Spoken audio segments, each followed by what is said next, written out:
Yeah, even though the XXL black cartridges last quite long on the Canon printer here, the TR8622A, at some point the printer says no to printing, and then we have to use a new one. For example, this FINDERS&CO, that's the one I bought. By the way, I paid full price, so this is not a sponsored review. So let's see what we got. So we got, I think, 3 of them here, single wrapped. I put 2 of them back because I just need 1, of course. So I think we have to close and then open the whole top. Okay, so here we go.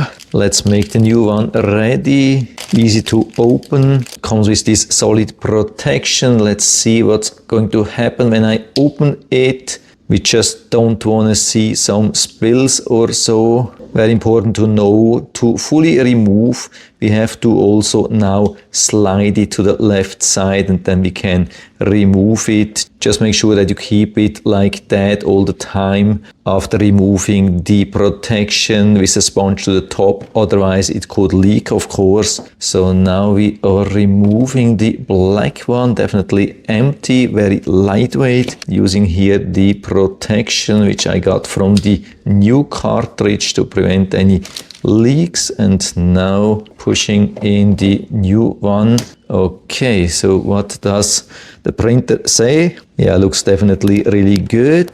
Closing, opening the panel. Let's wait a little bit more. Yeah, genuine Canon ink tanks have been installed. PGI whatsoever. That was too fast or I too slow, but it definitely shows the large black full, and so it goes directly into printing. Since I had some document pending, let's see how this looks. Coming out really nicely. Really good quality, not smearing, no nothing, exactly how it should be. So I would say the FINDERS&CO ink, at least till now, looking very good. So full recommendation from my side. And so you can buy it directly here from Amazon. By the way, this is not a sponsored review, I paid full price. And so I hope I've been able to help you a little bit with this video, and thanks for watching.